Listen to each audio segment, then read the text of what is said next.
Hello, everyone, and welcome to A Miracle of a Community That Cares.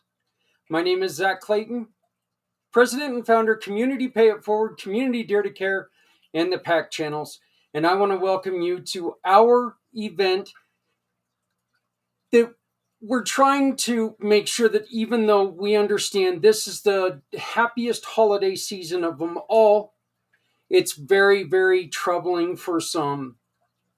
We also want you to know that we don't think anybody should be able to go without or have to go without. So, what we're trying to do is bring forth people who love and respect and honor others.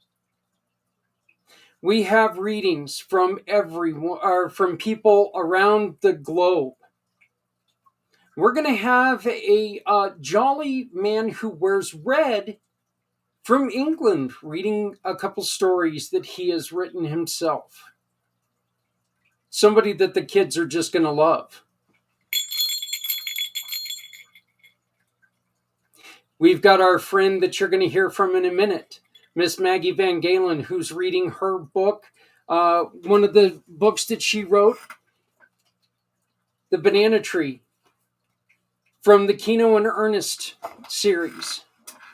I can't sit like that for very long, so sorry about that. We've also got another great Santa Claus from right here in the U.S., out of Canada. Another really good friend of mine, who's going to be joining us and reading a few more stories. We've got recordings from people who just want to say hi and wish you the happiest of holidays. But I would like to begin with this. I want to say thank you to everyone who has to work this holiday season, who sacrifices being away from their families. Whether you are a service person who is deployed in a different city, a different state, or a different country, or you're a dishwasher who tirelessly works every day trying to make a living and trying to support people in your family or even just yourself. Thank you for what you do. Thank you so very much. You keep our country running. You keep our civilization running. And it's because of you, lives are better. Thank you. From truck drivers to doctors to nurses to first responders, police officers. Oh, God, I could continue forever. Thank you for what you do. Thank you for serving us. I also want to say a very, very special thank you to my mother, Lola, my father, Jerry, my brothers, Isaac, Christian, Emily, Colin, to his wife,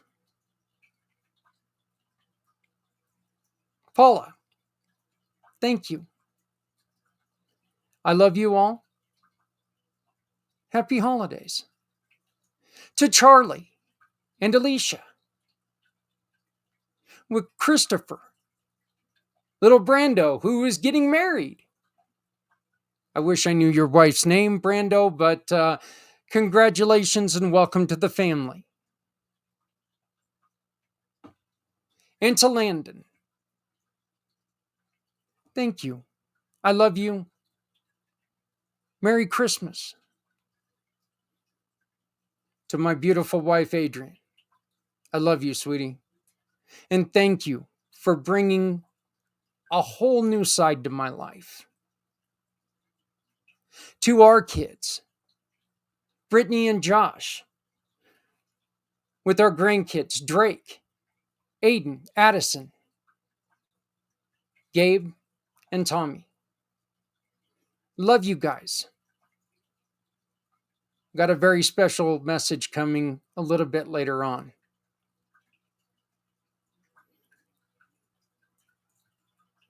Kayla,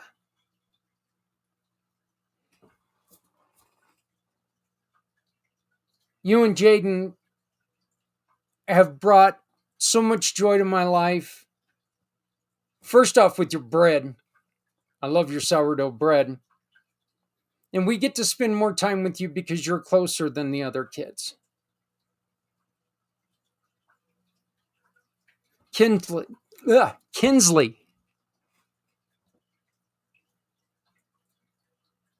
And little Paisley. Our baby grandbabies. I love you too. I love you four, but I really love you too. Papa's got a special message for you a little bit later on too. Mason and Elaine, you both traveled all the way from Oklahoma last year. I wish you were here again this year, but I want you two to know I love you. We miss you guys this year. Hopefully we can all get together again next year. Free Boy, we're not doing this live because you've come back into the country. You live in Japan. My son lives in Japan. He teaches English to children in Japan. And he's bringing a very special lady, Maka. And I'm so proud that you're part of our lives, Maka. Welcome. Yeah. Welcome to our family. Welcome to our family Christmas this year.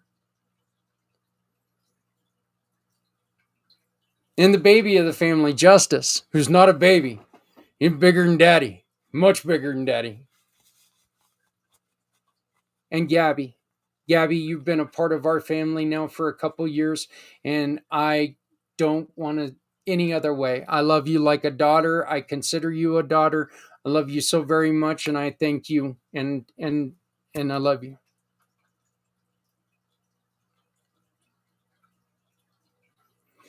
I love having our families together whenever we can get together. Christmas and the holidays are always a time for celebration and for families. But we understand that not every family can be together. I just mentioned a couple of our kids who aren't going to be able to be here. My sons are going to be here for the first time for Christmas in a couple years.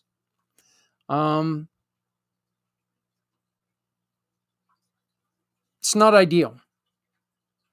And we understand how trying this can be. But it doesn't matter if you're not Christian and you don't celebrate Christmas. People who are, the Jewish population, they miss their kids around this time of year too, even if they don't celebrate Christmas. This is still a time that they wish they were with their families. Just because you celebrate different doesn't mean that you don't miss, that you don't love, that you don't support. I wish that we had somebody on here who could explain to us a little bit about Kwanzaa. I really want to know about the traditions and things like that. I would really like to know about the celebrations of the Muslim world. Maybe next year we'll be able to do this. A miracle of a community that cares will be back next year, and it will be bigger and better. We're very proud of where we're at right now. Worked hard with the people that you're going to see for the next couple hours. Throughout these 37 hours. I'm proud of what we've done for this first year.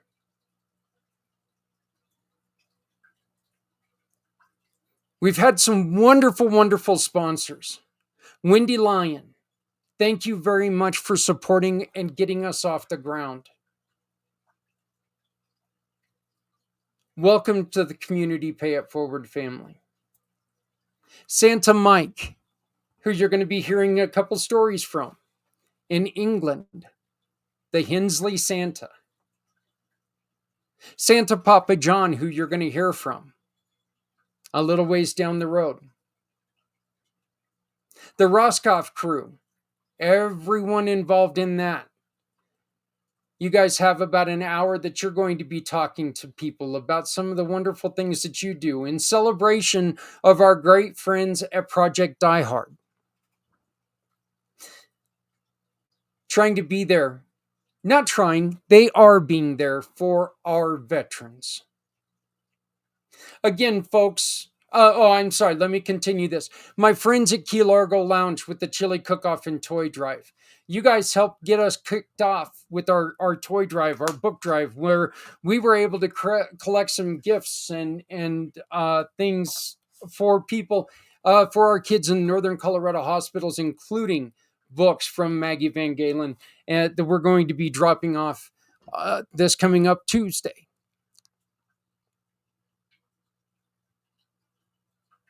Z World Webs, my brother Z.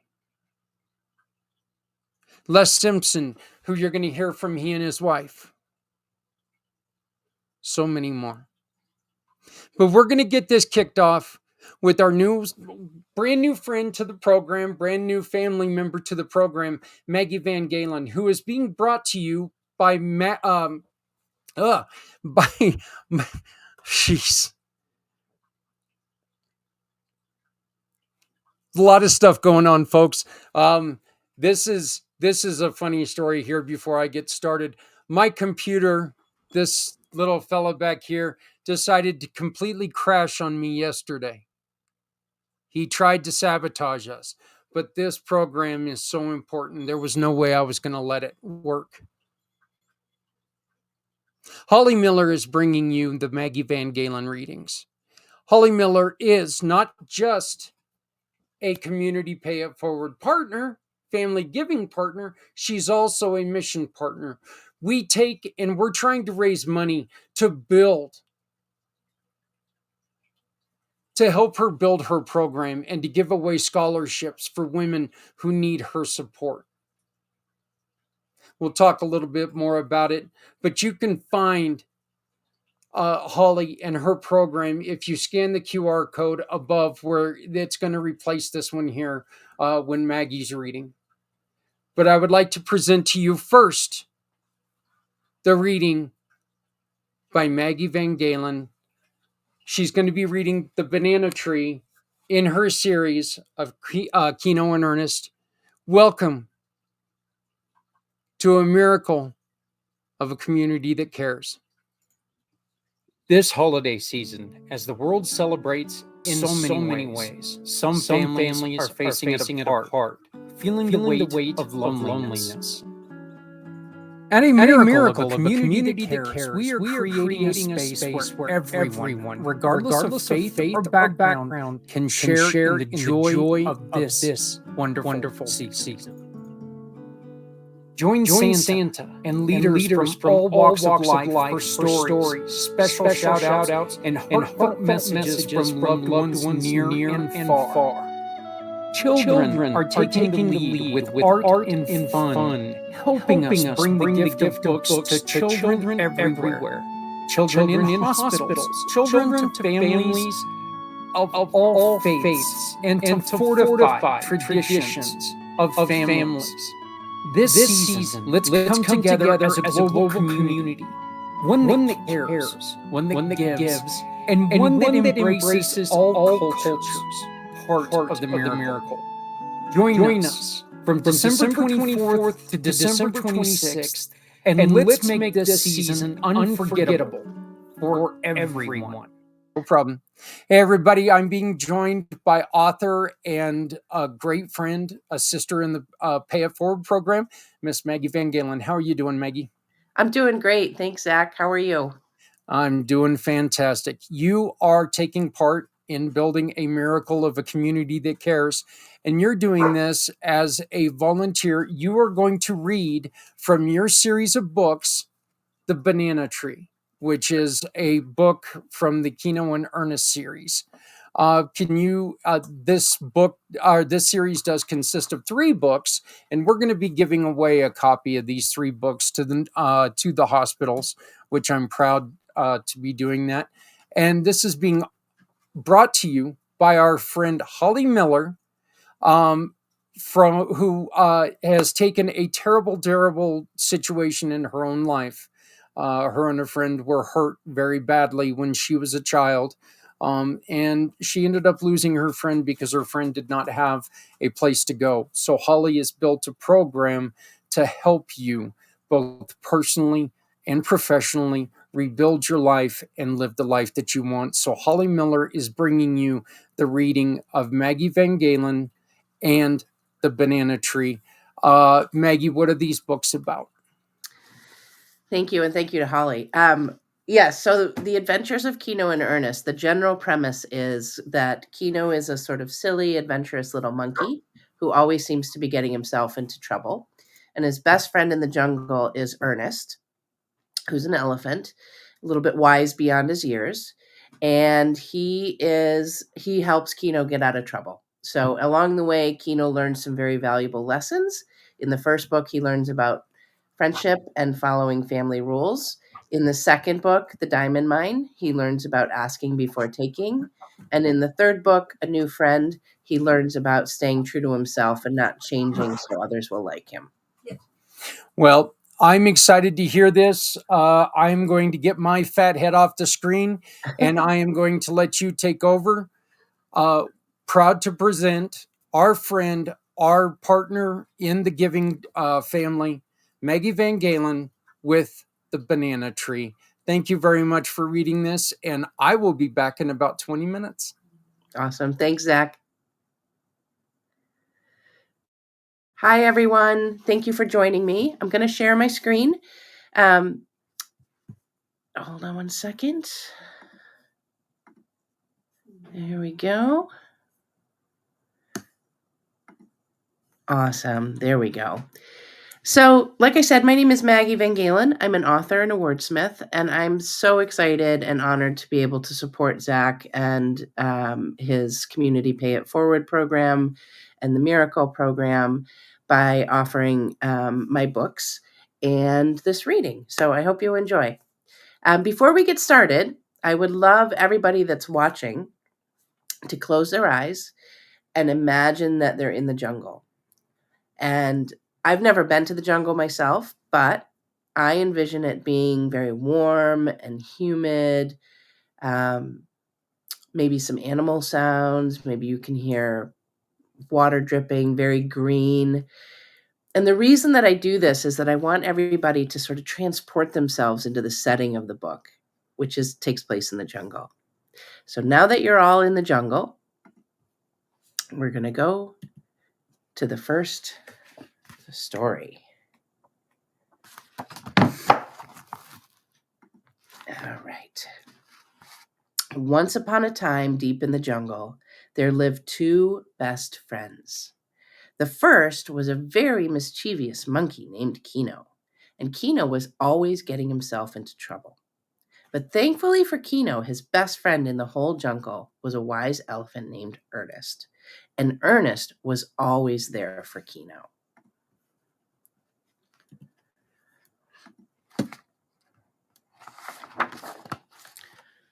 One day, while Kino was swinging on the vines high up in the jungle canopy, he spotted a bright yellow glow off in the distance. As he moved closer, he saw a giant, yummy banana tree just on the other side of the river. "Wow," said Kino as his tummy started to rumble. "Look at all of those bananas. I've got to tell Ernest about this." He swung down from the vine, shouting, "Ernest, where are you?"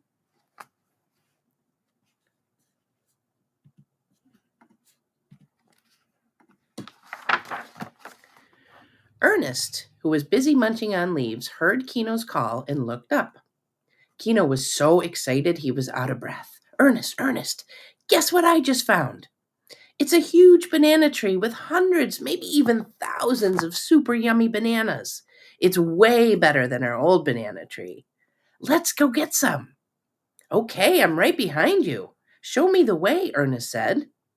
Kino was already starting to swing toward the newly found tree and yelled back, "This way, just across the river."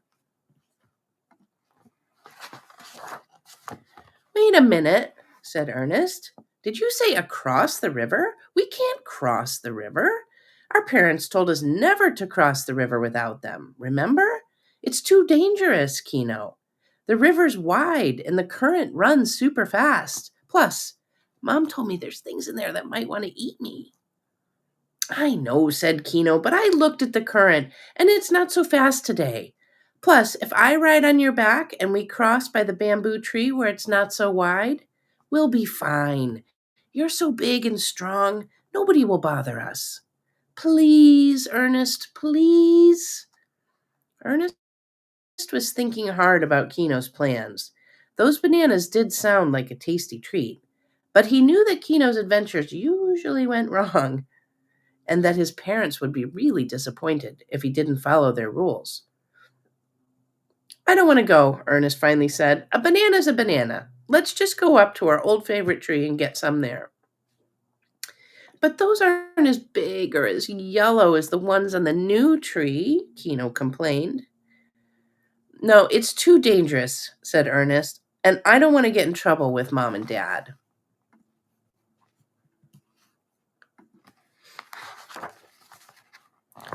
Okay, fine, Kino said with a pout on his face. I guess I'll meet you up at the old tree. Ernest started off, and Kino swung back up in the jungle, planning to meet him there. As Ernest got higher up, he saw those bananas across the tree again. They were shimmering in the late morning sun and looked so delicious. Suddenly, Kino had an idea. I know! I'll build a raft out of bamboo and vines, and I'll float across the river, grab a bunch of bananas, and surprise Ernest. I'll be back before he even gets up to the old tree. He's going to be so sorry to have missed this fun adventure. Well, it didn't take long for Kino to put together his raft. He put 10 bamboo poles side by side and tied them together with a vine.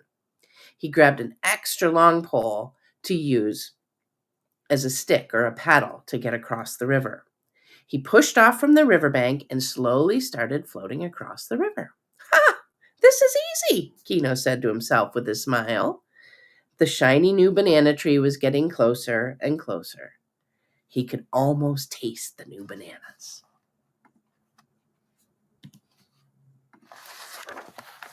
But as the raft got closer to the middle of the river, a funny thing started to happen. Instead of going across the river, Kino started to float down the river. He paddled harder, but it didn't make any difference. The current was too strong and began to carry Kino away. What am I going to do? Thought Kino. As he was trying to sort out how he would get himself out of this mess, he heard a dull roaring noise up in the distance. What's that? Kino said aloud. It can't be the lions. They sleep during the day. It can't be a thunderstorm. It's a beautiful blue sky. The noise was getting louder and louder as Kino went further down the river. Kino was getting worried. Just then, Kino and Ernest's friend, Toucan Tom, flew overhead. His rainbow-colored beak was shining bright in the morning sun. Tom looked down and saw Kino waving frantically at him. He swooped down and landed on the raft. Nice raft, Kino, Tom said. What are you doing? Kino told him the whole story of the banana tree, the raft, his plan to surprise Ernest with the new bananas, and the current taking him away. By the way, Tom, Kino said, what's that loud noise up ahead? That's the waterfall, Kino, Tom said in a worried voice. And you're headed straight for it. Waterfall? Kino started to get scared. Tom, you have to find Ernest. He'll know what to do. He always knows what to do. Quick, he's headed up to the old banana tree. Tell him what happened and bring him back. Tom flew off as fast as his wings could carry him. Hurry, shouted Kino.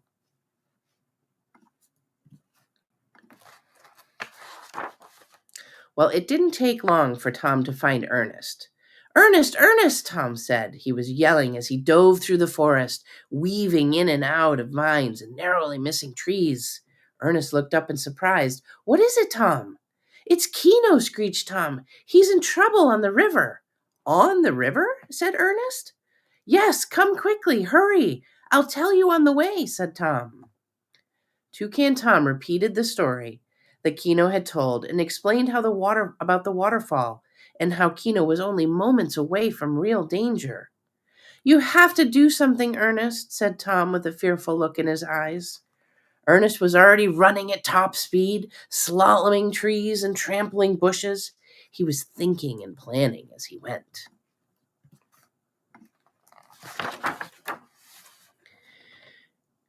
As they neared the riverbank, he could see Kino drifting toward the waterfall. He was waving his arms and yelling, "Help me! Oh, Ernest, please help me!"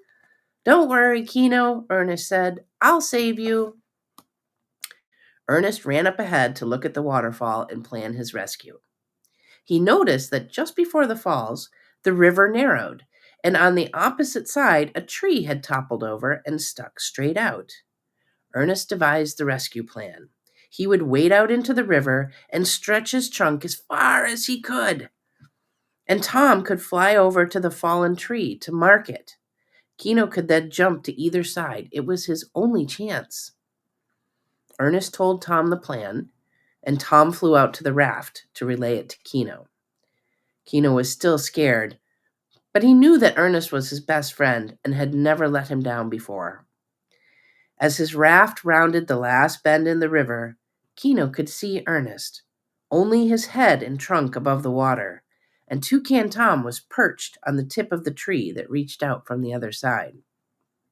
Kino began to paddle as hard and as fast as he could.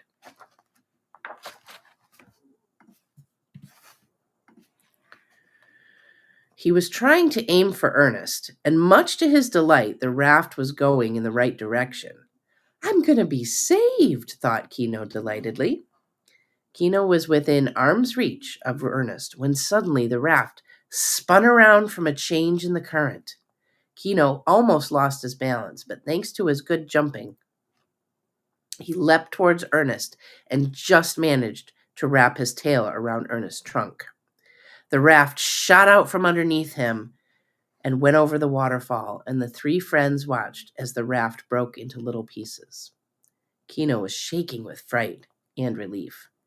Ernest slowly backed out of the water. He lowered his trunk to the ground, but Kino wouldn't let go. "I'm so sorry, Ernest," Kino cried. "Thank you for saving me." "Well, of course you're welcome, Kino," Ernest said. "I'm just glad you're all right and didn't get hurt. But you should never have tried to cross the river. There are reasons our parents don't let us. I'd say this is a pretty good one, wouldn't you?" "I know," said Kino, still shaken. "You're my best friend in the whole jungle, Ernest, and I promise never to get into any more trouble." Ernest laughed. "Well, I doubt that," he said. "But you're my best friend too, and I will always be there to get you out of trouble. Now, let's go home and tell our parents what happened." Before heading home, though, the two friends decided to head up to their old favorite banana tree and bring a bunch of yummy bananas home to Kino's mom. She makes the best banana cream pie in the whole jungle, and maybe, just maybe, it would make telling her what happened a little easier.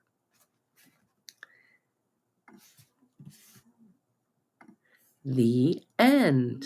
So that is the first story in the Adventures of Kino and Ernest, the Banana Tree, which I'm so excited to share with you all today. And there are two other books, as Zach mentioned, in the series. We have The Diamond Mine, where Kino learns about about asking before taking. He finds a very fun, shiny object and thinks that he needs to have it and takes it without asking and then ends up in trouble. So find out what the adventure is in that. And then the third book is called A New Friend, where Kino meets a very fancy new friend and wants to be just like him. So he changes who he is, changes what he looks like, just to have a new friend. And he learns a lesson the hard way that you should stay true to yourself. But Ernest is there to help him along the way. Now, as an author, I also have another series that I would love to share with you. It's called the King's Day Out series. And there's two books in this series. There's The Car Wash and King Takes a Bath. And in this series, the child in the story is our hero, and he suffers from from sensory processing challenges. But he's learned ways to manage his fears and anxieties working with an occupational therapist. And he teaches his friend King, the puppy, how to overcome different sensory input areas using the tools that he's learned in OT. So our goal for this series is to empower kiddos as they navigate through life's everyday sensory adventures. And if you'd like to learn more about any of the books, please feel free to visit my website at maggievangalen.com. For each of the series, there are a host of free downloadable activities for the kiddos. There's some resources for teachers and parents as well. So I hope you truly enjoyed our reading today. And if you would like another reading or you are interested in more of the books, please let me know. And again, any books purchased today will go to support Zach's miracle cause and get the books into the hands of children in hospitals, and will support Holly. So thank you very much. I hope you had a great time with the reading today, and I hope you all have wonderful holidays and a very happy and safe new year. Take care. Community Pay It Forward is excited to bring you a one-time year-end offer. Sign up for a gold or platinum giving or sponsorship package before December 31st, and we'll give you 2026 free of charge. That's a whole extra year of community support, visibility, and impact. Help your business grow while making a difference. With our exclusive packages, you're not just a sponsor, you're a partner in creating change. Offer ends December 31st, 2024. Reach out today and lock in your gold or platinum package before this offer ends. Let's make 2025 and 2026 years to remember. Because no one needs to go it alone when we all come together. Slide above doesn't do anything yet. Well, I didn't find it. Hey everybody, how's it going? Zach Clayton here on A Miracle for a Community That Cares, and I'm being joined by a really good friend. You know him, does a show with us every month, Mr. Les Simpson, and his beautiful wife, Suzanne. How are you both? Doing great. Very well, thank you. Enjoying the holidays. Yeah, Suzanne, it's been a couple years since we were able to talk to you. I know that you joined us once for the 22-hour podcast, and now you guys would like to participate and talk a little bit about the meaning of Christmas to you. So I am going to shrink down to size and let you two take over the stage, and please share some positivity with us. Okay, I'm curious if we can make this even a better connection. No, that's Is worse. that too bright? Yeah. Does it go any lower? We can try. No. There you go. That looks pretty good. Okay. All right. So fire away. Yeah, I just want you guys to go on ahead and take over and just give us your thoughts on the holiday, and you can talk about whatever you want. And let's just spread some positivity and really help some people keep their chins up this time of year. Okay. Go for it. Okay. Well, I actually work in the field of transformation, so I do hear a lot. But I know that people have been through loss, or they have expectations that Christmas is supposed to show up a certain way, or they've had some big eruption in their family. So all of those things, all of those factors can really affect how they feel. And Christmas just seems to bring it out. It's sad to think that when we're celebrating, the birth of Christ, that we can't be more joyful. And so I want to share some things that I've learned that I think might help you. One of the thoughts is that when we're in a state of gratitude, and you probably hear about that, be thankful for things. And we just got through Thanksgiving, so we had that opportunity to think about what we're grateful for. But what happens just from a science perspective is it opens up the frontal part of the brain. So when we're not in gratitude, or we're feeling some doldrums or some angst about family life or whatever, it doesn't open that frontal cortex. So when we're in gratitude, it does, and it creates almost like many people have determined that it's a hormone that gets released. It makes you feel good, feel joyful. So I would encourage you to think on things that are enjoyable and grateful for what you have, even just small things. I mean, it doesn't have to be major, but most people don't really think about, I have breath today, or I have my health, or I enjoy my little animal that's sitting here listening. So all those things, she gives me joy every day. Oh, I thought you were talking about Les as your animal. That Oh, right. No, well, he's not that cute. But she's a love bug. So what they found is that when you think on these grateful thoughts, it can actually lower blood pressure. It can help your body heal better, and it provides stress release. So being joyful about what you do have is important. Even if you're single and you think, "Gosh, I don't have a family," or "I'm all alone." Um, I personally have a strong faith, so I don't think I'm ever all alone.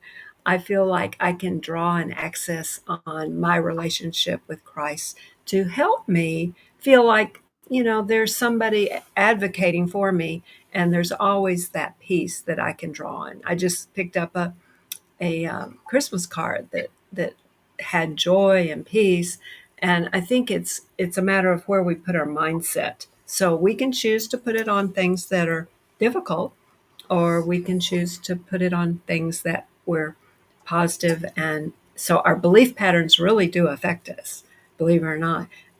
It's easy to shift that if you are aware where your head is focused. So that's important. And a lot of people stuff a lot of their emotions with food, and I work in that arena some. And so I was talking to a young girl today, and she was saying, "Oh my goodness, I've really stepped up the eating, that she doesn't want." And so she said, "It's a lot about my family relationships." So we just sort of talked through it. And by the end of the session, she was feeling like, "Gosh, I was able to get this out." And so sometimes it's just talking to a safe party or somebody that you can get encouragement from. So I'd encourage community and being real with people, not just camouflaging your feelings. So that's important, to feel your feelings, but move through them. Don't stay stuck in the depression and ways that our thought process can affect us. Suzanne, a real quick question for you. Somebody who is looking for that comfort, I guess is the best way for me to ask this question. If somebody's looking for the comfort of something to love, if they're feeling alone and they want that feeling of that you have of not being alone, what is the best way for them to approach somebody in the religious world? What's the best way to approach somebody about it, to where it's kind of uncomfortable starting something new, even with something as simple as church? It's hard to walk into a new church and just go in and full fledged. What's the best way that you have found for somebody to come into that kind of a relationship? Well, I think, there are support groups out there, and some of them aren't terribly religious, which may be a better step in the direction of getting support. So I would encourage that. They're through 12-step programs, they're codependent programs for people that have relationship problems. There's grief support groups. So maybe starting with an outside group or a nonprofit group could be very helpful. I've been involved in a nonprofit, and we reach out once a month and bring people in to pray for. Even if it's just prayer they're asking for, or, maybe to team up with somebody that they can be a friend with, maybe a I don't know, partner through business. But if they're not in a church, I think it is hard to go into one. And sometimes there are groups in the church that I find are particularly effective. And that way, that would be a small environment that they could start getting involved in. Or they could reach out. One of the things that people do is give. When you're giving, you're actually getting. So they give to a nonprofit during this time of year where Yep. families are struggling, and maybe they get to know some of the people in the nonprofit that can be a friend to them. Les, we You we bet. this this is fantastic. And you, did you want to add anything to this? Oh, you bet. One of the things I want everybody to think about is the beauty of the world. In fact, I want if you're feeling lonely or you're starting that direction, I suggest you look on nature. Is it a flower? Is it a mountain? Is it a dog?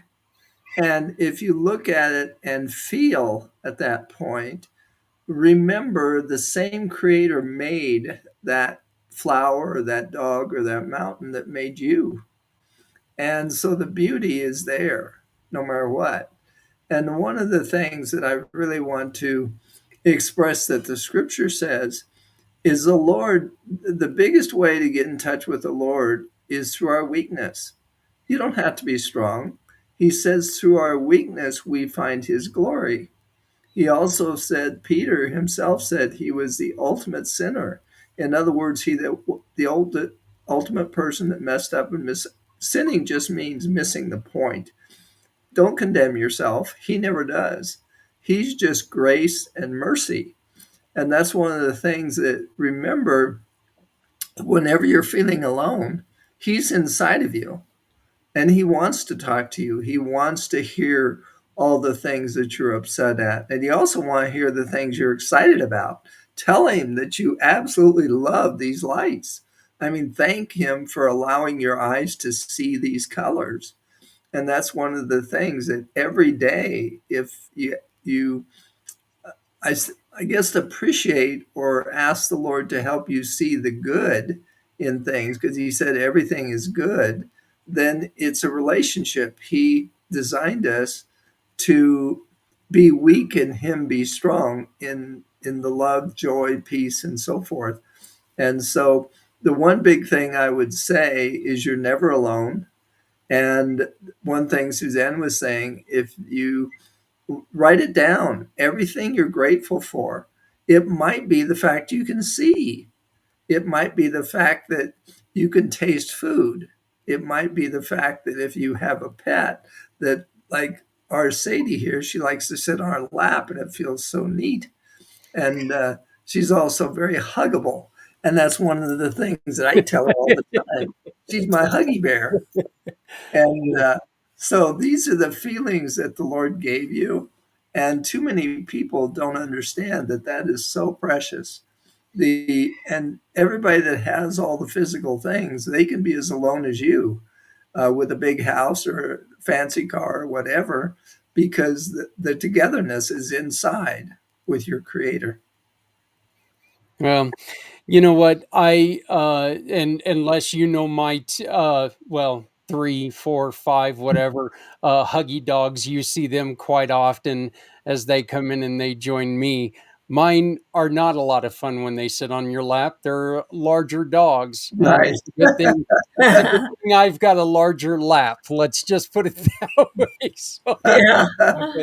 but, I would just like to ask one further thing, and Les, once again, as always, I want to thank you very much for your service of our country. Suzanne, I would like to thank you for supporting Les and the service. But if there's anything that you would like to say to somebody who's really, really lonely right now, what would be that thing that would just that you hope you can offer them that will help uplift them at this time?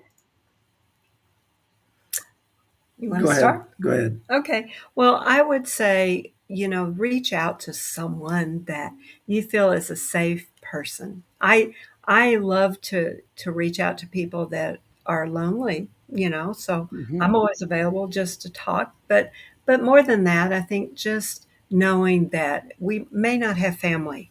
We may not even have people that are safe in our family. But there are outreaches that really want to care about people, and nonprofits. And um, I would encourage you to not be alone, reach out to someone so you're not just being alone with yourself. I But agree. it's okay if you are, Mm-hmm. you can reach out to God. He's always there for you, ready to embrace you. And And one of the things I would really suggest, YouTube is free, and whether it's on a cell phone or a computer, and there's there's one that I really suggest you listen to, and that is the Father's Love Letter. And just allow those words to penetrate deep in your heart, and you'll really realize that the same one that created the universe is giving you those feelings.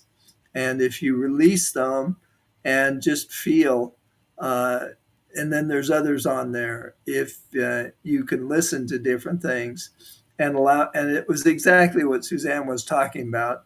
Needless to say, the people here probably heard J.W. Wilson talk. And when you are in gratitude and when you are seeing the beauty of things, there's part that opens your brains, which produces dopamine and three other things that he talks about. And that's your natural ability to comfort yourself that God gave you. And it's in your brain. And all we need to do is activate it.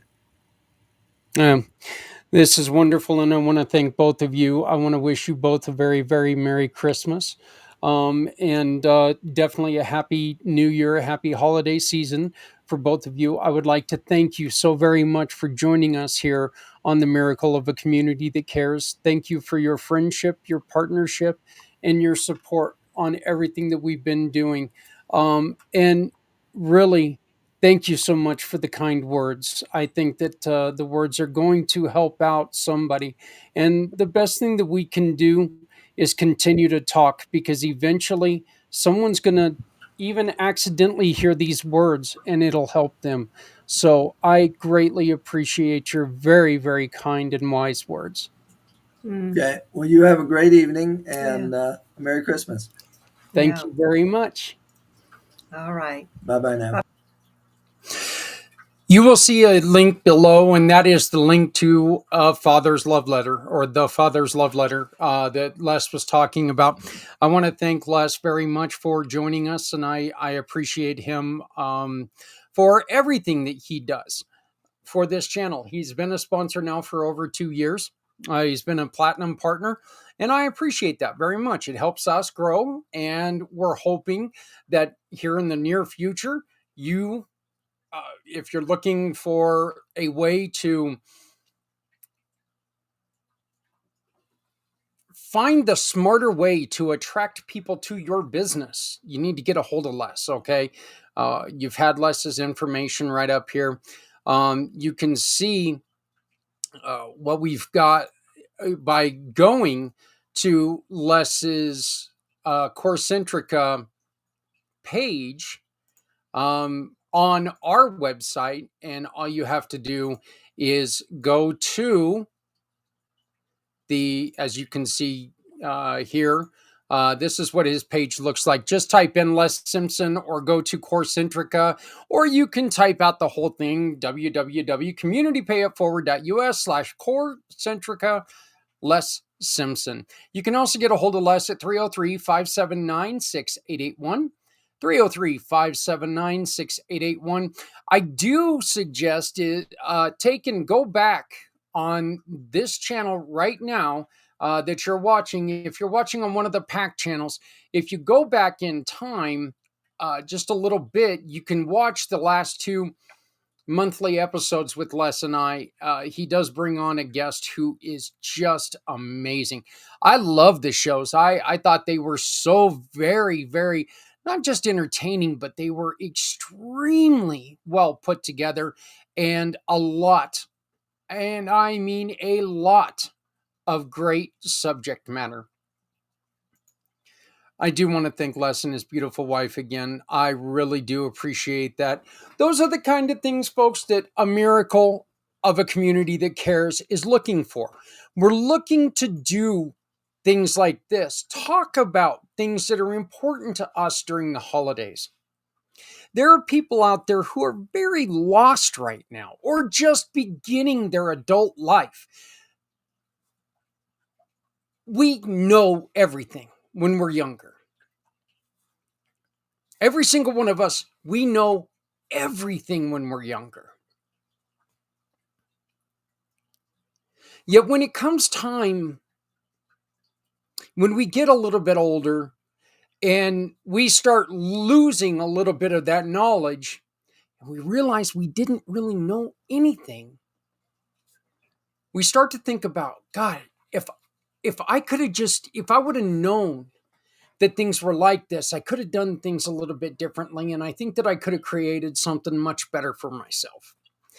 That's what we're trying to do. We're trying to build a way for us to give people that little bit of love, give people that, that little bit of inspiration, that little bit of sharing our knowledge, what we've learned with people. I don't want to say knowledge. Okay. We're not looking for people to be smart Alex. We're looking for them to really take and bring people underneath our wings, bring people underneath our experience. We're also looking for people who want to share memories.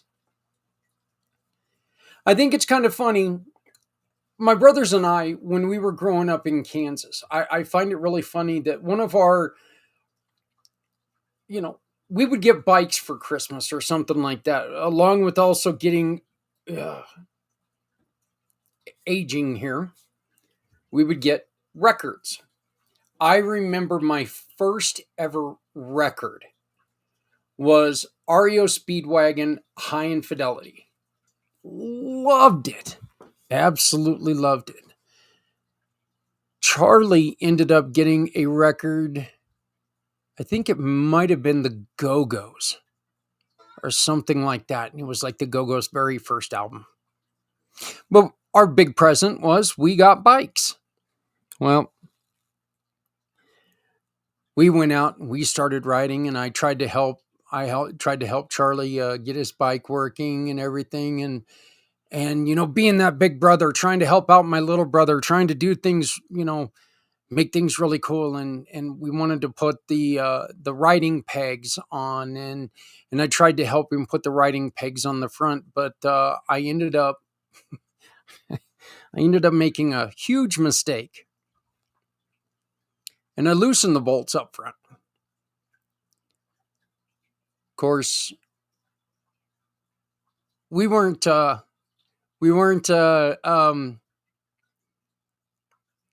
skilled in the BMX thing, and Charlie went to go and pop his wheelie.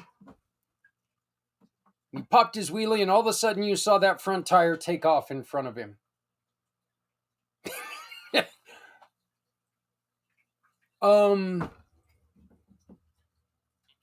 This was the day when they had those big bulky necks on the handlebars, and Charlie ended up hitting that hard. So Charlie, I'm not sure if I've ever apologized for this, but sorry. I didn't know.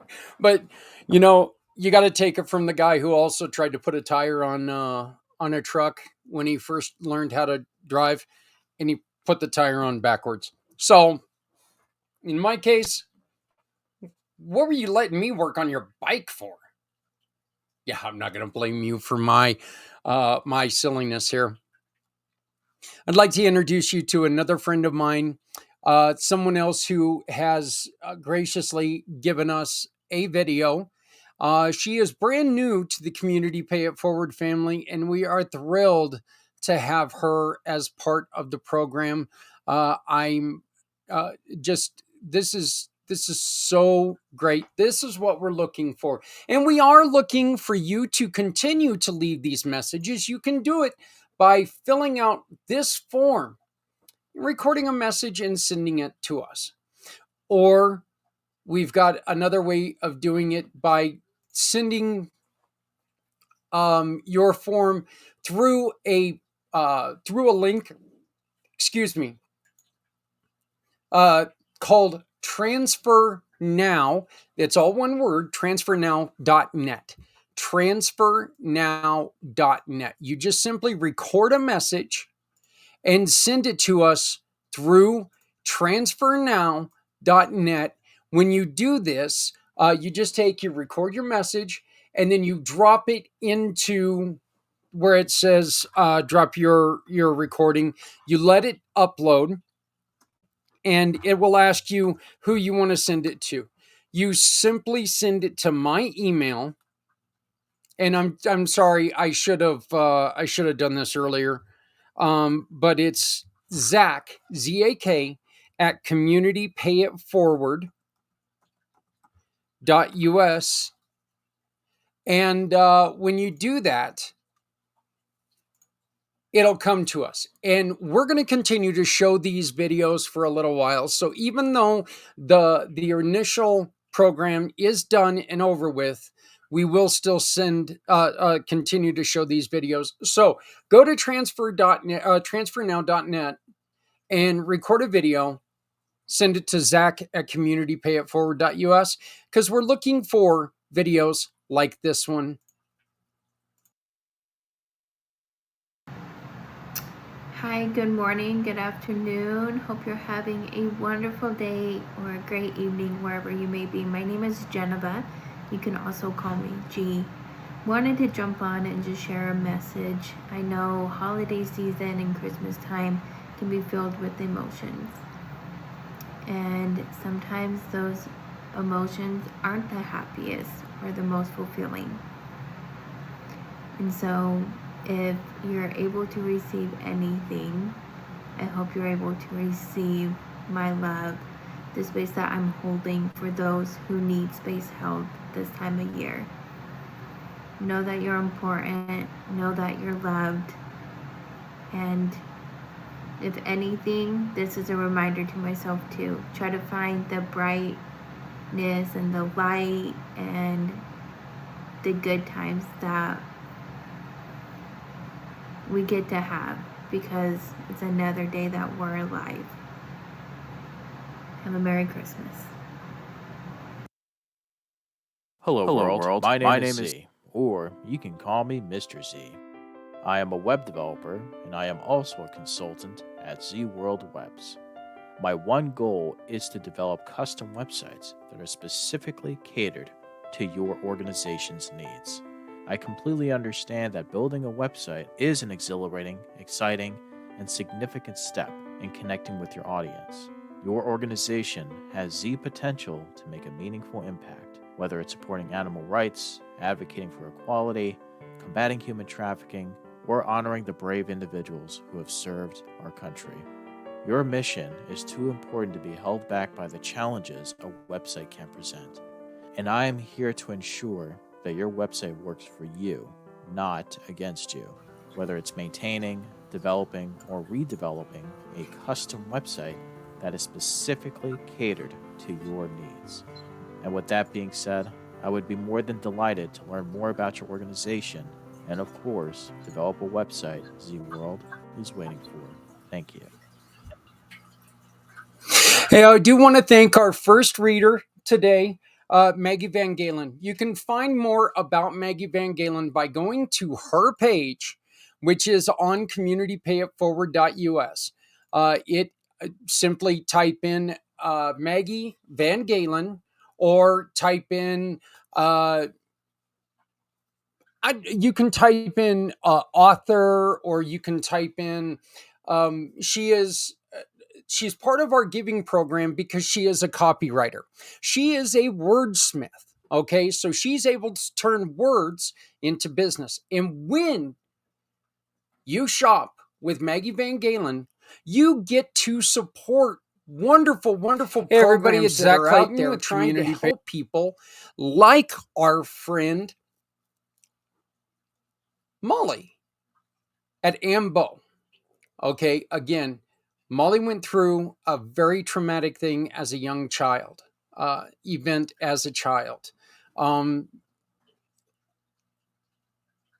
Holly Miller has worked her butt off trying to create a program to help women who have went through very traumatic events in life.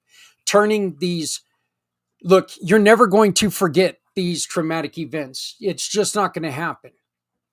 But you don't have to let it ruin your life.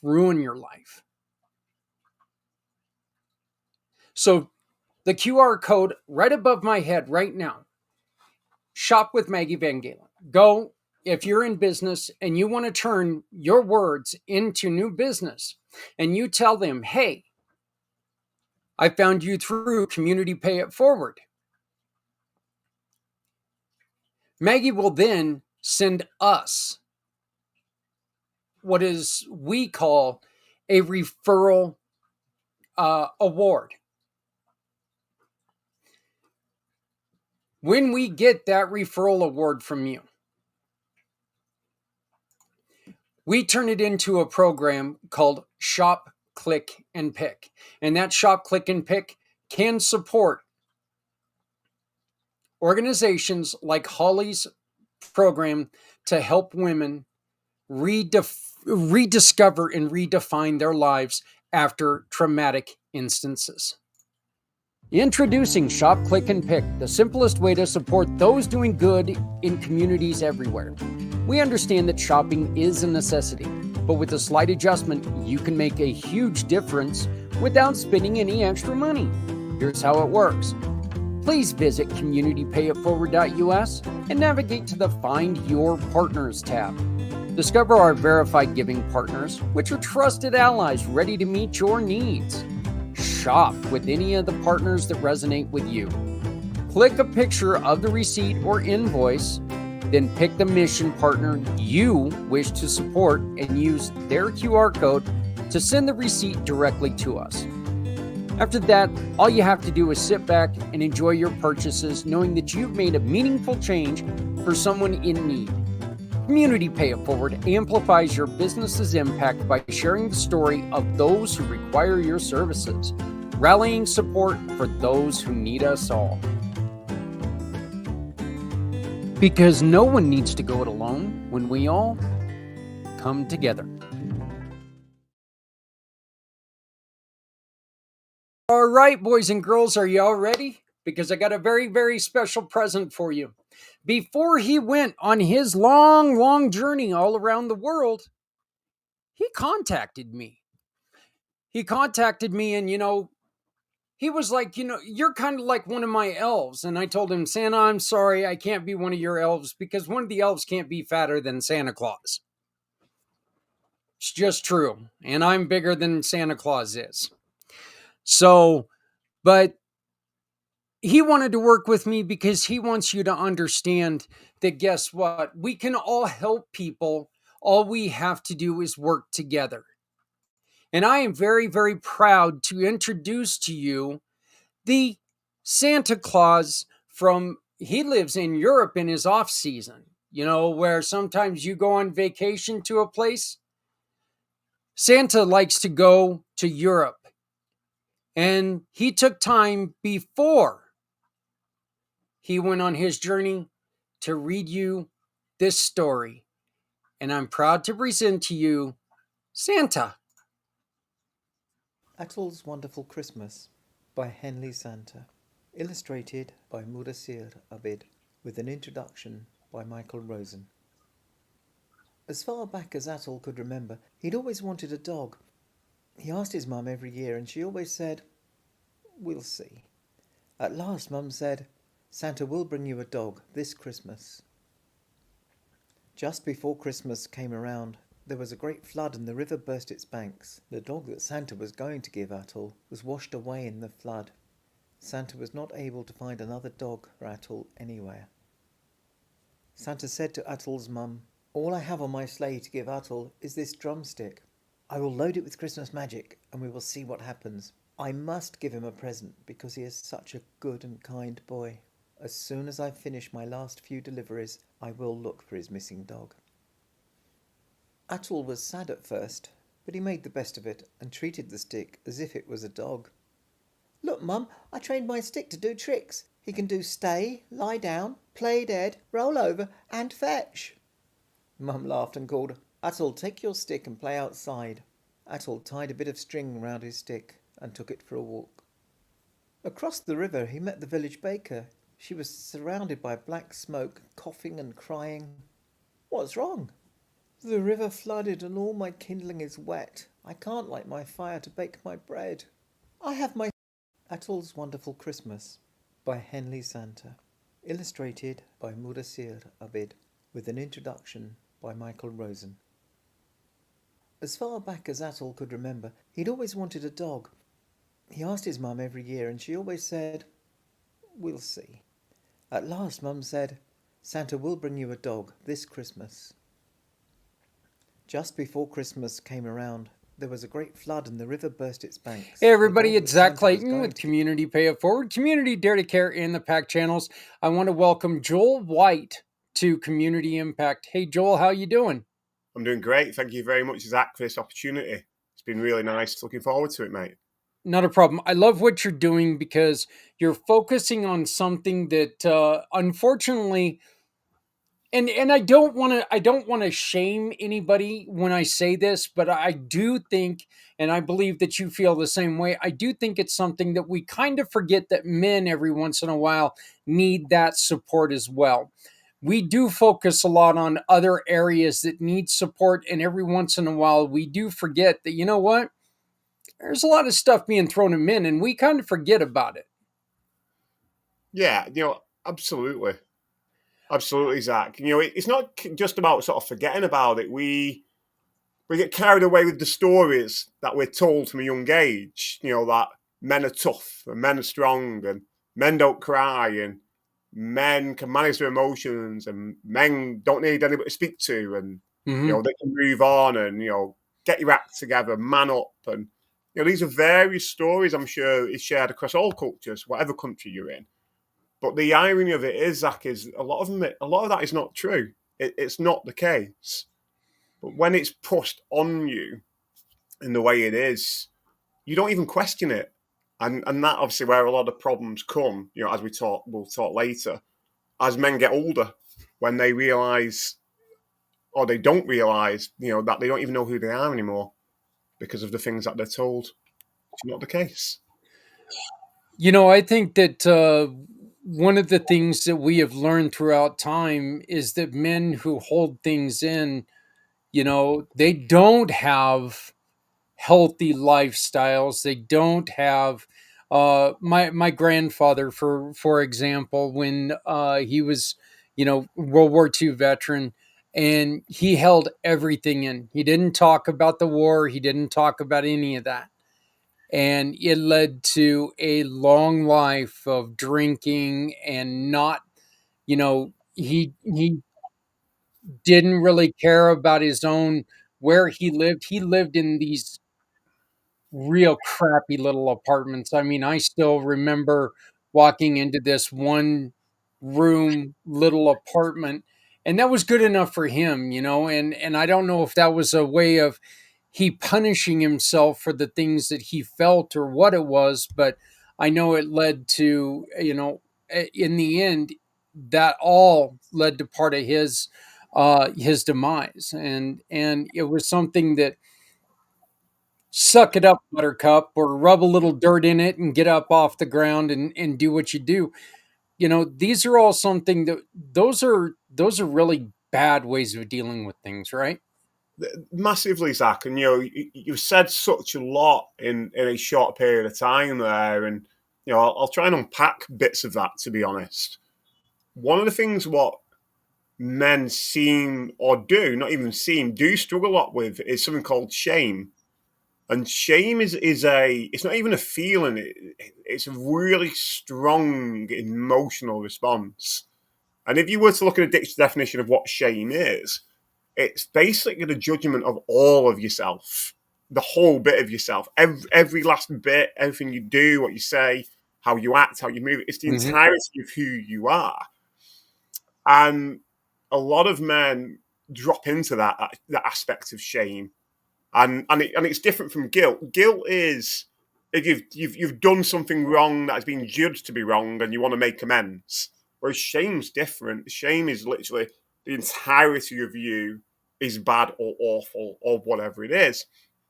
And what's really interesting, and you touched upon it there with what you're talking about. Was it your dad or your granddad you were talking about? It was my grandfather. Yeah, my granddad. About your grandfather, that classic example, men find themselves perhaps doing things they aren't proud of. We put it in that way. And then they feel they've got to punish themselves for it. And that's what shame is. But what's really interesting, Zach, is when you peel back, and we've touched on it a bit here, when you peel back through that emotion of shame, of that judgment, because it is a judgment, is what's behind that. And what I mean what's behind that, Zach, is that, and we're talking a bit about before, as men, we carry these stories. We carry these stories in our head. And when we come into this world, like your granddad and yourself and me and anybody else who's a male, we come into this world as a blank slate, almost like a clean slate. We are completely in the present moment. We are witnessing the world around us. Not the word witness. That's more than seeing. We witness. We're part of it through our senses. And it's only when somebody goes good baby or bad baby or good boy or whatever that we pick that story up. And we think we've got to move in a certain way then to get good baby or good boy and away from bad baby. And all these stories start to line up, and then they build into obviously what we're talking about here. And at some point, your granddad would have had a story, you need to go and fight for your country because that's what men do. Whether you wanted to do that or not, that story has been really imprinted in there, that he's gone off and done that, and hence that goes into it. But the interesting thing, what happens, and again, we'll touch more into this, as we pick up these stories as men and we play them in our head, whether we realize it or not, our physical body reacts to them, Zach. Our physical body reacts because it's basically reacting like, please stop putting that unhealthy thing into your body because it's having an impact. If we've gone off, you must have had that, Zach, you've had that late night kebab, or you felt a bit hungry and you've gone to fast food place around the corner and the pictures look great and you buy it and you eat it all. And then later you're like, ugh. Yep. And what does he want to do? He wants to get rid of it, and it gets rid of it very effectively. We won't go into detail how, but we can read between the lines. But when that story's in your head, it's not as easy to get rid of. So your body just constantly reacts to it. It might react by increase in heart rate. Your breath might get shallower, or it might get heavier. You might start to sweat, because the physical reactions, your body's helping you. It's saying you need to do something different. And if you don't do something different, those signals get stronger, and obviously your body starts to help you out in a different way, like shut you down or make you go to bed or whatever. But what happens, Zach, is we speak to our friends and they go, what's wrong with you? Man up. You'll be all right. Move on. Do you know what I mean? Big and strong. Or you go to your doctor or what health service, whatever that looks like, and they go, that's depression, or that's trauma, or that's anxiety, and you need these pills, and off you go. But what you never get down to, Zach, is what's the underlying cause, which is this story. It's a story where all these things start. But unfortunately, we get so wrapped up in all this stuff. Very rarely do we actually bring it back to ourselves, to be honest. Very rarely. Shame is something that every single one of us have, and it's part of life. Shame is something that we live with every day because it's something that we've experienced, can shame be good for us? And it's interesting that shame isn't necessarily what we experience every day. It's a story we create around it in regards to what we're told. Because when we come into the world, that we don't come in as shame or guilt or even a man. We just come into the world. Mm-hmm. So it's something we actually pick up through where we interact with our world, and we try to make sense of an experience that is usually based on someone telling us when we're younger what it is or isn't and how we should do a certain thing. And then we take that as gospel in a way that's how it should be done. And the problem with that is, Zach, is then we then get into the bit what you talked about there, what's good and what's bad. And that creates a minefield about like what's a good man and what's a bad man. And then it gets even more entwined with that. And if anything, it's not even a case of shame being good or bad. It's the whole thing that it doesn't have to be that way. That it doesn't even belong to us from that degree. If anything, that is a collection of, shame. Breaking it down is going back to that story which is a lot for a lot of men who are listening now or will listen to this later. The age-old "I'm not good enough." That's a classic man story. I'm not good enough. Why can't I? X is better than me. All these are classic stories that men carry. Classic. What do we need to do? What is one of the first things we need to do to take and control this shame and make sure this shame becomes a learning moment or learning opportunity rather than a punishing opportunity? Because I think that's where you really learn. You can use it as a learning Yes. thing. Hey, you know what? This is what you did. It wasn't the best of things to do. You could have done better than this. Yeah. So take and do this rather than this is what I did. Oh my God, this is who I am.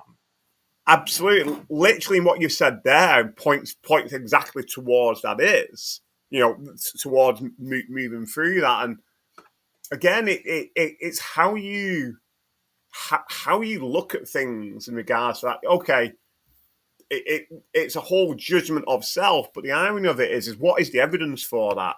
And where is that evidence from? And a lot of that evidence is used from people who don't know you, or it's self-certified because that it must be true because I'm saying it to myself. And when you start to, and what we call that is it's taking the evidence to court. It's literally visualizing being in a courtroom. What is the evidence for these thoughts that you have about yourself? And what you'll find very quickly is there is no evidence or very little evidence. And that can be really useful to take that step back, Zach, and just look at things in a slightly different way. But also what you said there as well, Zach, is also really important that I've just lost my train of thought. Excuse me a minute. Where was it going? No, I hate it when that happens. Yeah, no, it just went. That's what I was going to say. The other thing as well, which comes into it, which I say to a lot of people I work with, everybody has a story to tell, their own personal story, whether it's good, bad, or ugly. What matters is what do you do about it now, because what you do about it now determines what comes next, and it's absolutely paramount to see it that way. Absolutely paramount. And also what this fits into is another piece, and I'm doing lots of little bits here, but they're all useful if people are listening to this in slightly different ways of dealing what we're talking about here is shame. And the other bit which comes into shame, which again, people have a very different understanding of it. We're back to stories and the impact it has, which is forgiveness, Zach. Forgiveness is a massive thing. And forgiveness is more so for yourself than for anybody else. It's not saying, there, it doesn't matter that you hurt A, B, and C. It's about, okay, well, that's happened. This is where we are now.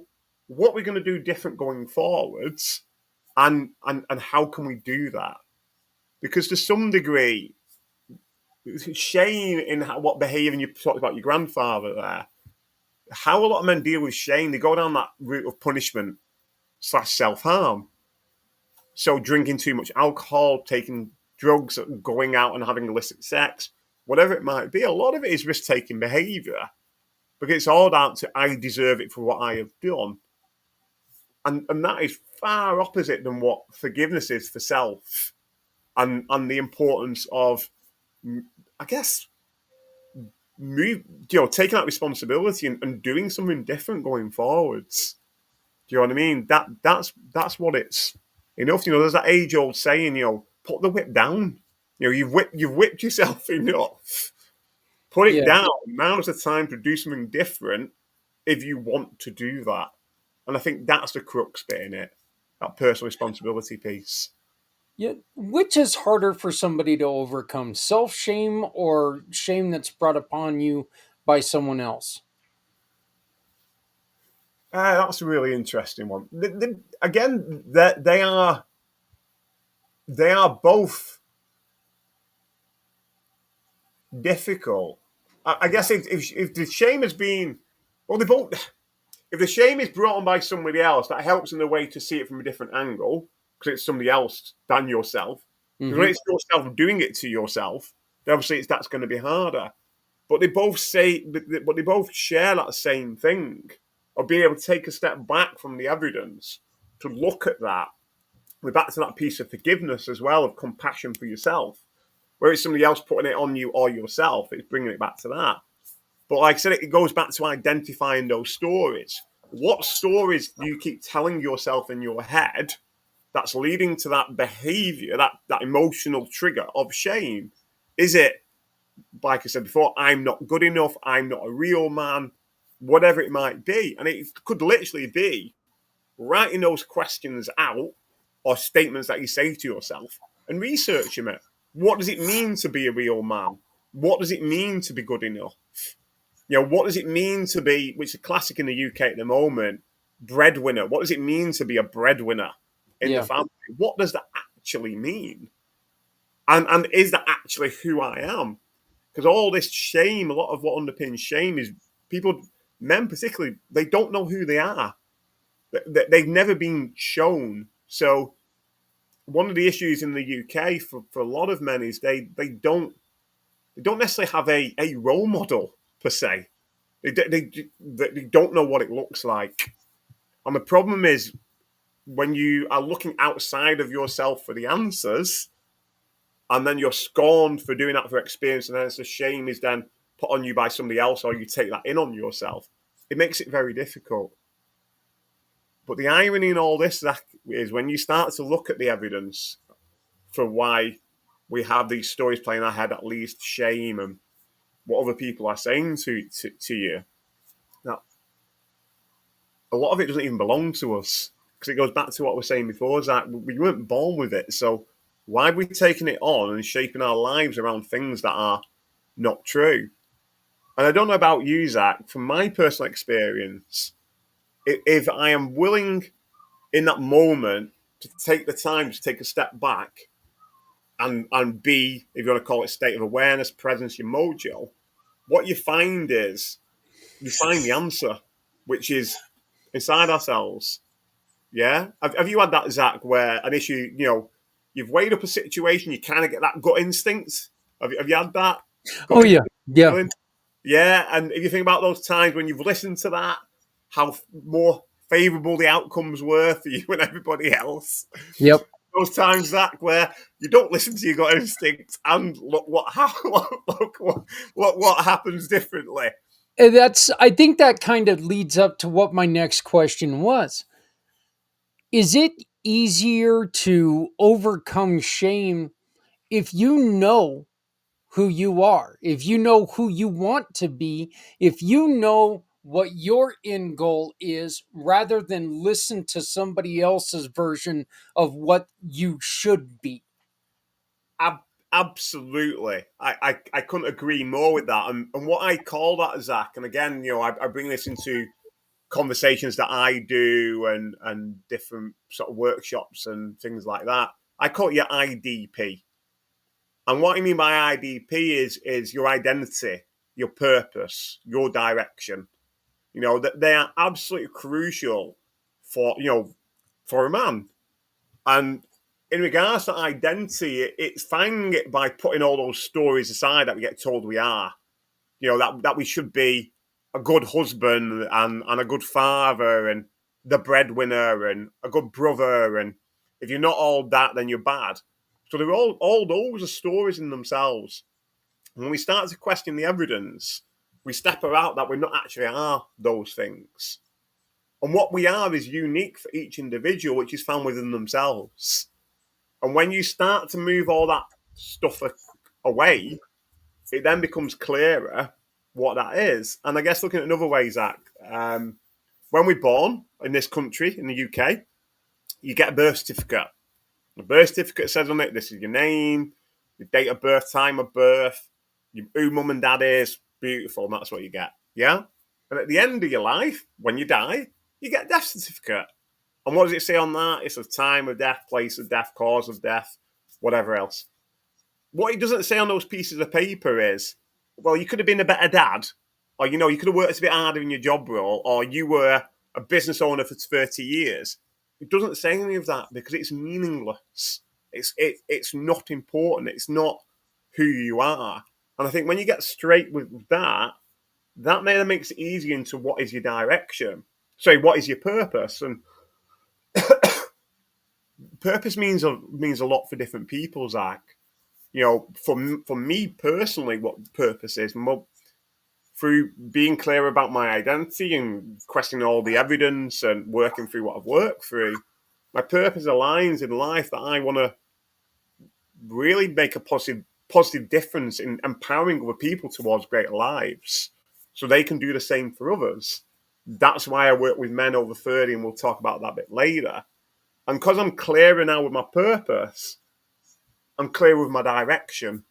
And hence, the direction I do is working men's mental health with men over 30. So once you get a clear idea about your identity, it comes a bit clear with your purpose, it comes a bit clear with your direction. Direction will change, Zach, because that's connected to your job role and whatever it is. But usually your identity doesn't, and that feeds into your purpose and then so on from there. What a lot of people do, they start at direction because they're told by their partner or mum or dad or school or whatever it is, you've got to be this and you've got to be that. And it isn't the case. So you get a lot of men in careers doing jobs they got told to do, didn't really think about it themselves, and they're unhappy and they're miserable. And they find themselves engaging in certain behaviours, addictions that aren't particularly great.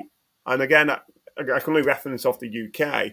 There's a massive surge in the UK, particularly on men into sectors such as IT and communication, finance and investment. Why? Because that's what men should be doing, and that's where the money is, and that's where they'll be successful. The rates of burnout are astronomical, Zach. Sickness is through the roof. You know, stress is horrendous. And then we've got other industries here in the UK that are deemed to be manly industries like construction and mechanics. They have some of the highest rates of self-harm and suicide that you could imagine. Think about a mechanic and a builder. They've got all the tools they could ever dream for. If they choose, unfortunately, to take that permanent solution. It doesn't have to be this way, Zach. It really doesn't.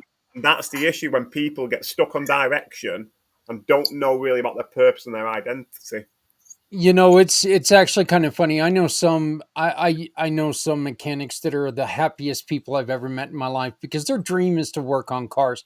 And I think, or on, in my case, on motorcycles, you know, working with motorcycles, that's one of the things that's what their dream is. And I think the best thing you can do for yourself, okay, for your purpose, for who is in this vessel and in this vessel. I think the best thing you can do is, while you're doing it, if you're miserable, you're not treating this vessel properly. You're not feeding this vessel like it should be fed. If you go to work every day, and I hate this effing job. And Joel, I know this because before my motorcycle accident, I said that 5-6 times a day. I would get out of my truck and I'd kick something, and I hate this effing job. I'd say it 5, 6, 7 times a day. I didn't care. I hated it. I wasn't happy with where I was at. I wasn't happy with the life I was in. I allowed my quote unquote responsibility Yes. to guide my actions instead of letting myself take control of who I am. And now I'm a much happier person. Absolutely, Zach. And again, that goes back to something I said before. Responsibility is everything. It really is. And, life's really, really interesting that situations will arise and we face choices every single day, no matter how big or small they are. And at the end of the day, you can either choose to do the best. I hate using terms like you can either choose to make a decision that is best for you and the other party, whatever that looks like. No, best for you first, and I'll break that down afterwards. Or you don't. And what a lot of men do as well, they don't make a decision. What you've got to understand is that not making a decision is still a choice. Yep. And what life will do is your agency, your control window in that situation will narrow more and more. And as that does that, the window of life to make it for you grows greater and greater and greater. And unfortunately, the more that happens, the less favourable the outcome will be for you, because you've given it over to life to do it. And, the only way I can put it, Zach, and you'll probably be able to relate to this, and then I'll pick up another point. Imagine your beautiful motorbike, yeah? You've got a beautiful motorbike. You've poured hours and hours into this bike, building it, cleaning it, whatever. Imagine going out on a Friday night in your local town, yeah? And you park out the most busiest, worst pub you can imagine, right? And you literally just get off your bike and go, hey, anybody want to ride my bike? I'll sit on the back of it. And you just hand those keys over to anybody else. Yeah? Would you do it? Of course you wouldn't. No. Hell no. No. No. But unfortunately, Zach, men do that quite a lot. That's what they do. When they've got a situation they don't particularly want to deal with, they don't make that they don't make that decision. And the other thing what you hit on as well, Zach, is absolutely clear. Depending where you want to come from, this is a vessel. And it's the only vessel we have. And if we don't look after it, then we've got a problem. And the eject button comes, and we can imagine what that looks like. And no longer are we in this vessel. And so that goes back to what we were saying at the beginning. When we play these stories in our head, our vessel, the body is responding, going, please stop doing it. But it goes to the next level, what you're talking about, that if you are 7 times a day, as you said, saying how much you hate that job, imagine that feeling that you're putting out around you. Do you think people want to be around you, Zach? When they see you swearing, kicking, punching? Yeah, well, you know what? I knew that people didn't want to be around me until I jumped on the bike. And when I jumped on the bike, I became happy with my life, with that part of my life. And I could take on anything in the world, I mean, but it was a terrible, terrible I was doing terrible damage to myself because I was living a life that I didn't need to be living. And you're right. I love the analogy of, I was saying, hey, here's my life. I was handing the keys to my life over to my boss, saying, you know what? Go on ahead, ruin it. I don't need it no more. It is what it is. So, Joel, let's talk a little bit about your backstory. Let's tell people why you started this. Yeah, absolutely. It's like the journey to where I am now, because it is a journey. That's how I see it. Mm-hmm. It's had many obstacles on the way, good, bad, or ugly. But you know what, Zach? I'm not going to go into all of it, but I wouldn't change any of them. Yeah. Because what I have been through has made me who I am today, and it's my choice what I choose to do now with it going forward. And I think that's really important to echo that and emphasize that. And it's not saying what people have done to me doesn't matter.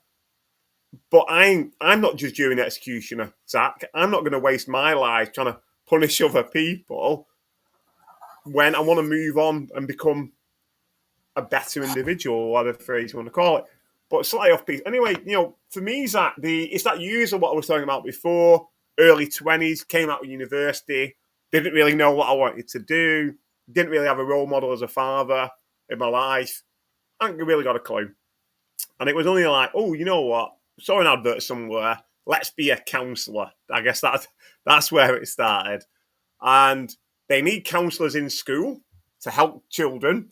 So why don't you go in the school and work? We called them, or at the time they were called disaffected young people, in regards to that problem children. No, children are not the problem. It's the school environment that's the problem, Zach, more than anything else. But anyway, when I started in the school, I was good at what I did. I really enjoyed relating to these young people. I got an offer. I couldn't refuse to become a teacher. Everyone wanted to be a teacher, Zach. Mum was a teacher. Dad was a teacher. Not what I wanted to do, but we're back to stories. Well, why don't you give it a go? You might enjoy it, blah, blah, blah. So I became a qualified teacher, really good at what we're doing. But I started to question why. Why am I doing this? Why am I not dealing with these problems at the age that I am? What had been coming up in my life when I was younger? Why am I just ploughing forwards?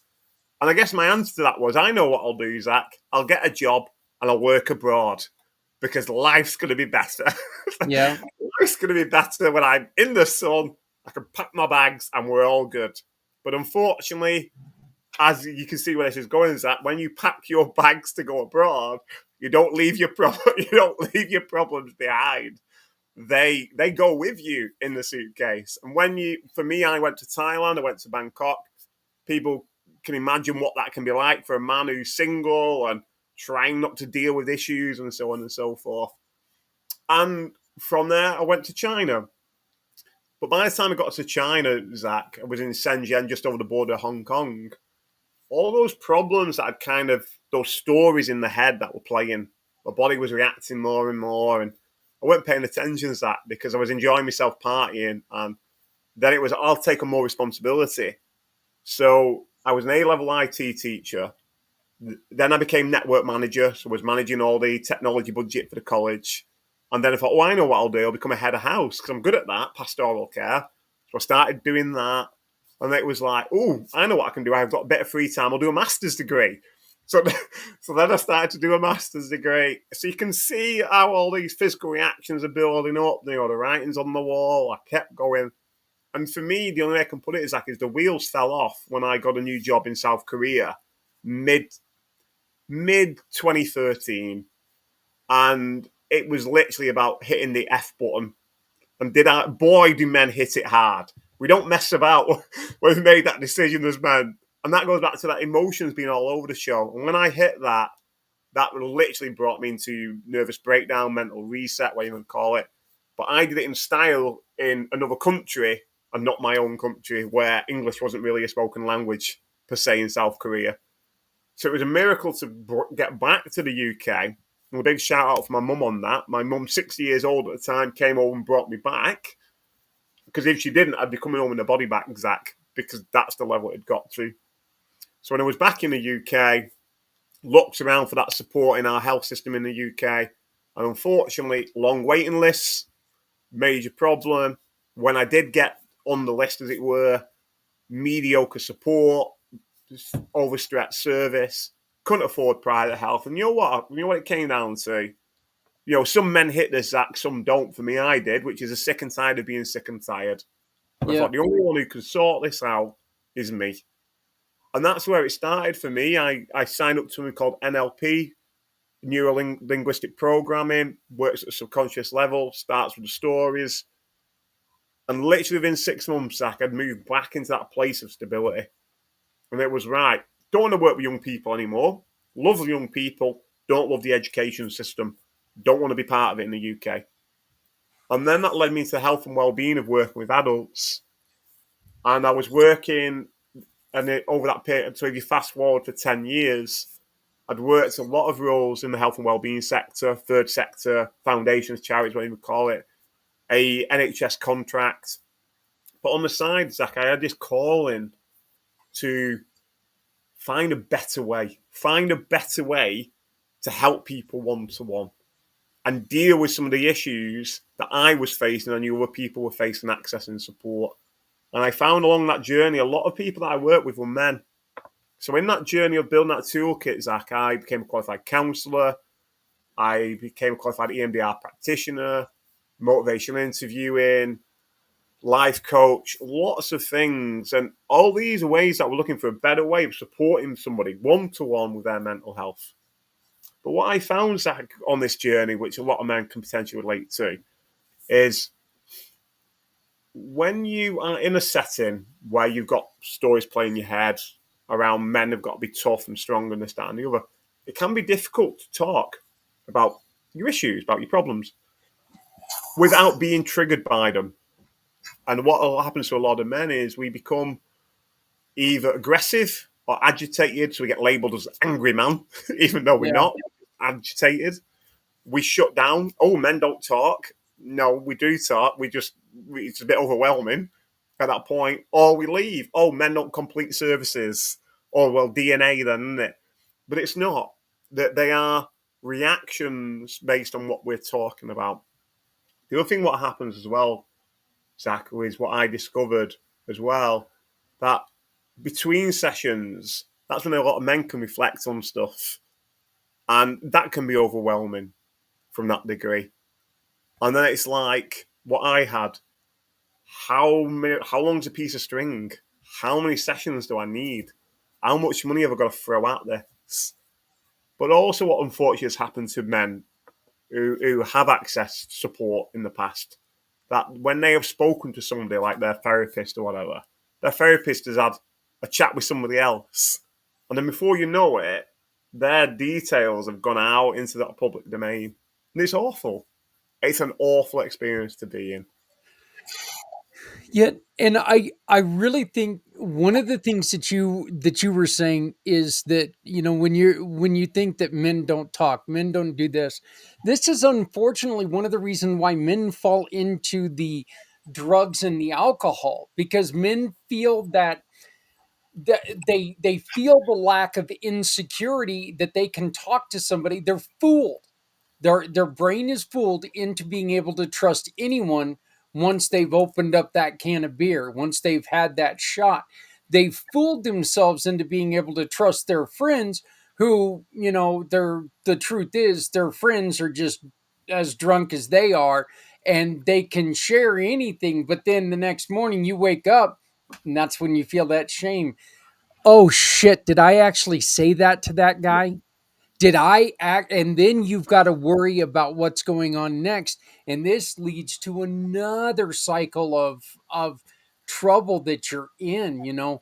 And look, guys, this is something coming from me, okay? It's never too late in life to find that pathway. Okay. I was 43 when the accident happened. 43. So think about it this way: 43 years ago, I was waking up every day saying, I hate my effing life. I hate my effing job. I hate the path I'm on. I hate everything about what I'm doing. Thank God for my boys and my motorcycle, because if it wasn't for them, life would have just been a hell for me. So it's never too late to make this mistake. The mistakes you've got, the one thing that you've got to do to make sure you're not making this mistake is don't fool yourself. Get the help that you need. There are ways out there that you can find that comfort level, and it does not look like a beer bottle. It doesn't look like a pipe, and it doesn't come in a vial. And absolutely, Zach, I couldn't agree more. In regards to that journey I've been on, it took 35 years, 40 years, to realize the things that I did. And, if anything is picking up on that, it's not mistakes, the learning experiences, if you're willing to do the learning. And what you said there is very clear with that. Men feel or told that they don't talk about their feelings when they talk to man up. But the irony of it is, for me, I run men's groups here in the UK, in the area where I live. And rain or shine, I have men turn up. And some of the men's groups one particular men's group I can think of, we've got veterans in there. We've had people who served in the SAS for 22 years. We've got people who have done undesirable things. Let's put it that way. Mm-hmm. But yeah, in that room that they're in, there is no alcohol, there is no drugs, there is no pipe. There is a container where they feel safe, just to be themselves and just to talk. And there's no building birdhouses, and there's no there's no gardening. You don't need gardening and build birdhouses to have an activity for men just to be. And these men, be honest with you, Zach, they wouldn't even look at each other twice if they were outside on the streets. But the fact that they've come into this space, that's what you need. You need a safe space. And what I mean by safe is where you can literally just be yourself. You can let the bravado start to drop down without beer bottles or drugs or whatever it is. That's gold. And the other thing what I want to tackle here is that, which I've said a number of times, men do talk about their feelings. And to some degree, Zach, men are actually deeper than women. So much deeper and direct about being open with their emotions and their feelings. Far more than women could ever be. That sounds a bit sexist, but I can only go off my own personal experience and what I've seen. It's just unfortunate what happens when you hit the nail on the head.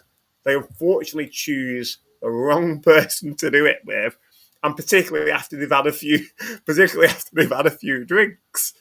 And when they come out and say something which is honest, honest and vulnerable, the reaction they get is not what they're looking for.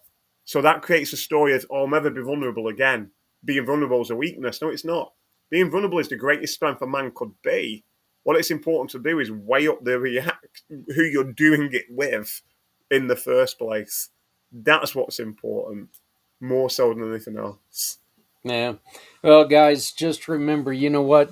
That hot bartender only cares about you because, well, it it makes her life better when she is better to you. So, just remember that. Hey, Joel, and guys, look, we're not all. The other thing that we're not trying to tell you, all right, you know what, group therapy is perfect for some perfect, yeah, some people it's not that way, just a one-on-one. Okay, there's also therapies where you can listen to programs. Joel, you've got a couple programs that men can participate in, right? Yeah, so one of the things from all the experience I was talking about, Zach, and the toolkit that I've got, that I'm in the process of launching a new program in December, which is called Rewired for Men. And Rewired for Men is about working with men aged 30 and above to empower them to rewrite those unhelpful stories in their head, what we've been talking about. And by doing so, that they can be more clear about their identity, their direction, and most of all for men, emotional balance. Because those things make life so much easier to navigate, but more fruitful. And I've already mentioned why it's so important for men in regards to emotional balance. The beauty of what I do, Zach, and I don't call it a therapy, it's more than a therapy. And why is it more than a therapy? Because it's a bit like Fight Club, the film. You don't have to talk about your stories because you don't need to. So that's freeing straight away. I'm empowering men with this technique that they can use every day of their lives. They don't have to keep coming back to me all the time. Nice and simple to do that. And the beauty of it is, Zach, it's 4 hours. It's a 4-hour session in how it works. Set period of time, very, very clear. But going back to what I said before, Zach, I think when we were off camera, because you're not talking about your stories, it's discreet. So the information is not going to go anywhere because there is no information to go anywhere anyway from that degree. And the beauty of what I do as well, Zach, is I deliver it online. Yes, I'm based in the UK, but I deliver it online, giving men not just the opportunity in the UK, but also in the US and other countries around the world to access what I do. Well, and I know that you charge £400, which is $501.22 here in America. I looked that up when you brought that up, Love it. and I'm going to tell you something, guys. A couple other programs that we've had on this show, they that are well worth it. I'm not gonna badmouth anybody. every program is perfect for someone. That's just the way it is. Absolutely. Every program is perfect for someone. $500 is a really good price for a lot of these programs. So this is very affordable. And when is this? You're launching this December. Do you have a date yet, or? Yeah, so I'm launching the program as a webinar, if you want to put it that way, which will be Tuesday the 10th of December, 6:30 p.m. to 7:30 p.m. That's UK time. So Right, I'm and not that's sure what going it to is in be your time. 2:30 East. That's 2:30 East. So on December what? December the 10th, Tuesday, On December the 10th. All right. What I So can do, Zach, is I can send you a link that you can share out among your viewers. So it's a case of you click on the link, you register. We use a platform called Zoom. I don't know if people are familiar with yep. it over there, and it's free. And it's a great opportunity just to learn about what I do, but more so the difference that I'm making to the lives of guys listening. That's why I do what I do. Yeah, please do send me that link as soon as we're done here, and then when we go live with this, when I share this video, I'll show it the link right down here, and I'll make sure that it's on. I'll make sure it's on the information for people. Hey, Joel, this has been a good time, brother. Where are you at in the UK? In where you mean? Where am I based? Yes, yeah, Yeah, sorry, I'm based in Manchester. Manchester. All right, so. Yeah.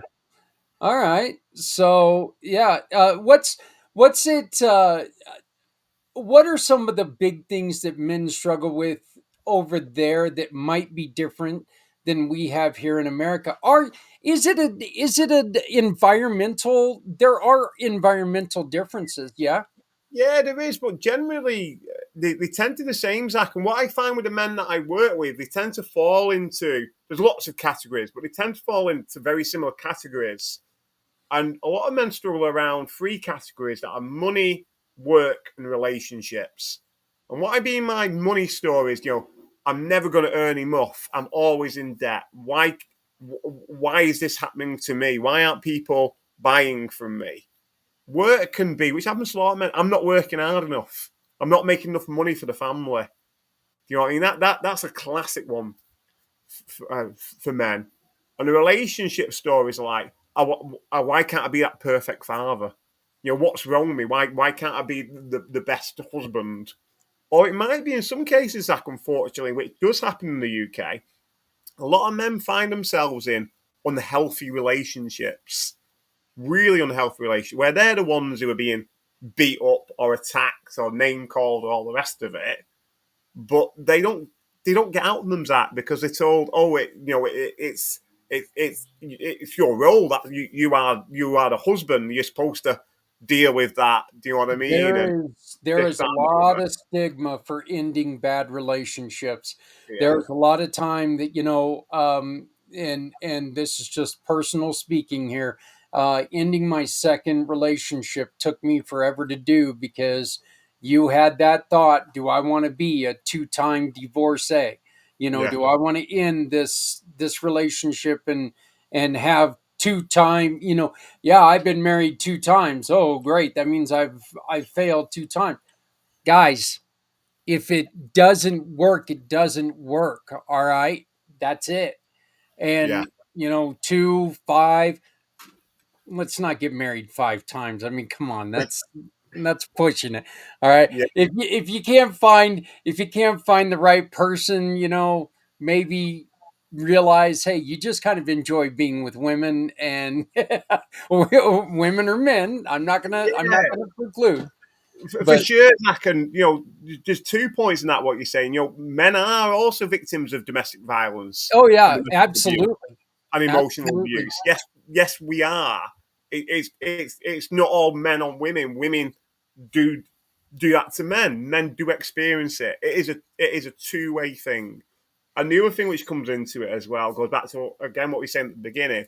If you don't have that healthy relationship with yourself, with your vessel, whatever you want to call it, guess what? You're not going to find a healthy relationship with somebody else. If you can't love yourself, Zach, and like yourself, why would you expect somebody else to do it? And if you get into that relationship with a person who's also struggling to love and like themselves, it's not going to have a great outcome for either parties. It really isn't. Yep. At all. Yep. And if you can't find the value in yourself, nobody else is going to be able to tell you what the value is, because you have to prove to people what your value is, and only you truly know what your value is. That's just the way you can't. Other people cannot tell you what your value is. Yes. You have to find your value. And every single one of us, men, women, kids, boys, girls, every single one of us has value. Don't ever think that you don't have value in something, because every single one of us brings something to a table in every single situation. Absolutely. Don't ever let anybody dissuade you from that. Absolutely. And I guess there's something on the back of that as well, Zach, and you touched it. If you don't look after yourself, nobody else is going to do it for you. That's right. Yeah. Why should they? If you're going to give everything away to somebody else, why should they stop taking from you? Because you keep giving it. So why should they stop? If you lay down in the door, if you lay down in the doorway, don't get pissed when somebody steps on you. Yeah. And keep stewing because you're not getting up. Yep. So, Joel, I appreciate this, my friend. Please send us that information. And you know what? I loved this conversation. This was a really good conversation. Please, anytime that you've got something to share, why don't you come back and join us? I will do, mate. I really appreciate that. And thanks very much. All right. Take care. I appreciate it. This has been Joel White with Rewired for Men. Remember, December 10th at 2:30 East here in the States, he's going to have a free webinar. You can find that information in the information tab below. Please look him up. Great. I had a great time. Thank you, Joel. Same. Thank you, Zach. Community Pay It Forward is excited to bring you a one-time year-end offer. Sign up for a gold or platinum giving or sponsorship package before December 31st, and we'll give you 2026 free of charge. That's a whole extra year of community support, visibility, and impact. Help your business grow while making a difference. With our exclusive packages, you're not just a sponsor, you're a partner in creating change. Offer ends December 31st, 2024. Reach out today and lock in your gold or platinum package before this offer ends. Let's make 2025 and 2026 years to remember. Because no one needs to go it alone when we all come together